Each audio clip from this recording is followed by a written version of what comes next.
আমি গিয়েছিলাম পৌষ সংক্রান্তি মেলাতে। সো হ্যালো এভরিওয়ান, আমি হচ্ছি দীপা। তো আজ আমার কলেজ ছিল, আমি কলেজ গিয়েছিলাম। কলেজ থেকে এই যে এখন ফিরছি। কলেজ থেকে বাড়ি ফিরেই আমি হয়ে গিয়েছিলাম রেডি। তারপরে আমি, বাবা, মা তিনজনে মিলেই গিয়েছিলাম মেলা দেখতে। ওই যে দূরে দেখতে পাচ্ছেন, হ্যাঁ ওখানেই হচ্ছে মেলাটা। তো ইতিমধ্যেই আমরা এসে পৌঁছে গিয়েছি। পৌঁছে গিয়ে দেখলাম ভিড় তো অনেকটাই বেড়েছে। যত সময় যাচ্ছিলো ভিড়টা আরও বাড়ছিল। আগে না সত্যি কথা বলতে পৌষ মাসে এই মেলাটার জন্য না আমরা অপেক্ষা করে থাকতাম যে কবে আসবে, কবে মেলা দেখতে যাবো। কিন্তু এখন ওই ব্যাপারটা এখন আর সত্যি বলতে গেলে নেই। আমি বলতে গেলে প্রায় ১-২ বছর যাইনি, তো আবার এই বছর এসেছিলাম। আর এই মেলাটা না যেহেতু ন্যাশনাল হাইওয়ের পাশে হয়, আমি তো বলতাম রোডের মেলা, রোডের মেলা মানে। আর এই মেয়েরা যেই দুটো জিনিস দেখে আটকে যায় সেটা হচ্ছে প্রথমত ঝুমকো আর দ্বিতীয়ত হচ্ছে চুড়ি। তো আমিও চুড়ি দেখে একটু দাঁড়িয়ে পড়েছিলাম। তারপরে দেখলাম একটা দাদু সুন্দর করে জিলিপি ভাজছে, তো সেই ক্লিপও একটা নিয়ে নিলাম।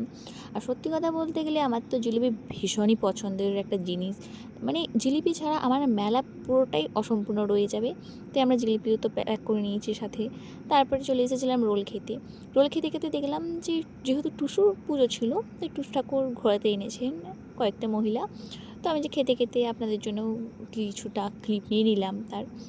আমাদের এখানকার ফেমাস ঘুগনির নাম বলতে যার নাম শোনা যায় সেটা হচ্ছে ঠাকুরের ঘুগনি। তো যাকে দেখলেন তিনি হচ্ছেন আমাদের ঠাকুরমশাই। মানে উনি ঘুগনি দারুণ বানান। তো ওনাকে অতক্ষণ ধরে আমরা মেলায় খুঁজছিলাম, অবশেষে পেয়ে গিয়েছিলাম। তো কিছুটা ঘুগনি আমরা বাড়ির জন্য প্যাক করে নিয়েছিলাম, আর আমার বাবা ওখানে দাঁড়িয়ে কিছুটা খেয়েছিলেন। তো তারপরে দেখতে পেলেন মেলা আস্তে আস্তে অনেকটাই ফাঁকা হয়ে এসেছে। এখন আমাদেরও বাড়ি যাওয়ার সময় হয়ে এসেছে। এখন প্রায় বাজে ওই ৯টা, প্রায় পৌনে ৯টা ওরকম সময়। তো আস্তে আস্তে আমরাও বাড়ির দিকে রওনা দিলাম। তো আজকের মতো এই পর্যন্তই। আপনারা দেখতে থাকুন, পাশে থাকুন। ধন্যবাদ। অবশ্যই চ্যানেলটা যদি সাবস্ক্রাইব করা না থাকে অবশ্যই সাবস্ক্রাইব করে আমার পাশে থাকবেন।